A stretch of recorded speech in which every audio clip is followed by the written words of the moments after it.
ഓം ശ്രീ ഗുരുഭ്യോ നമ. ഭിക്ഷാടനത്തിനിറങ്ങിയ ശ്രീപരമേശ്വരനോട് ദേവി പാർവതി പറഞ്ഞു, അങ്ങ് ഇവിടെ ഇല്ലാത്തപ്പോൾ ഞാൻ കടുത്ത നൊമ്പരത്തിലാണ്. അങ്ങ് അനുഭവിക്കുന്ന ആത്മാനന്ദം എനിക്ക് ഉപദേശിക്കൂ, എനിക്കും സന്തോഷമായിരിക്കാമല്ലോ. ഭഗവാൻ ദേവിയോട് കണ്ണടയ്ക്കാൻ പറഞ്ഞു.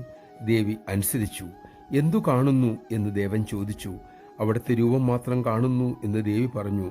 രൂപത്തെയും കടന്നു പോകൂ, ഇപ്പോഴെന്തു കാണുന്നു? ഭഗവാൻ ചോദിച്ചു. ദിവ്യമായ പ്രകാശം മാത്രം കാണുന്നു. പ്രകാശത്തെയും കടന്നു പോകാൻ ഭഗവാൻ പറഞ്ഞു.